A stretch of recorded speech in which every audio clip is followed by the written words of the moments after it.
Moscow, Russia.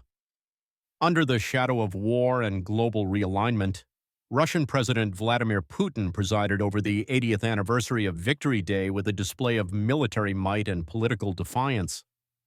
As tanks rolled through Red Square and fighter jets screamed overhead, Putin was joined by more than 24 foreign leaders, primarily from nations aligned with or sympathetic to Moscow, signaling a calculated show of strength and legitimacy on the world stage. This year's commemoration of Nazi Germany's 1945 defeat was not just a tribute to Soviet sacrifice in World War II, it was a stage for a renewed propaganda campaign portraying Russia as victorious again, this time in its ongoing conflict with Ukraine.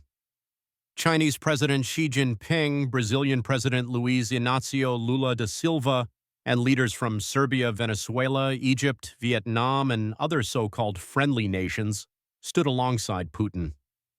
Kremlin advisors claim their presence was proof that Western sanctions and diplomatic isolation had failed.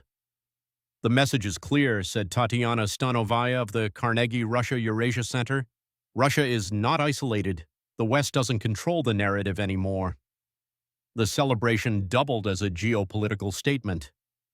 Putin, equating his war in Ukraine to the Soviet struggle against the Nazis, used the occasion to present Russia's offensive as a continuation of historic justice.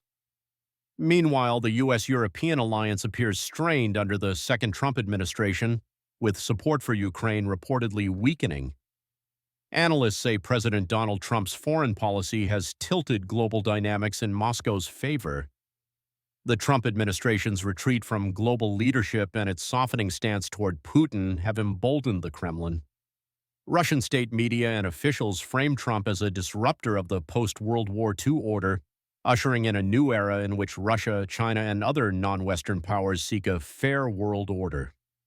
Kremlin advisor Yuri Ushakov confirmed ongoing talks with U.S. negotiators, suggesting Washington has acknowledged some of Russia's terms, including territorial concessions in Ukraine. However, Vice President J.D. Vance recently described Moscow's demands as too much, casting doubt on a quick resolution. Russia continues to press for a demilitarized Ukraine, full recognition of its control over annexed territories, and an end to NATO expansion. Yet Putin has also kept the door open to further war, saying on Russian state TV that the 2022 invasion would be brought to its logical end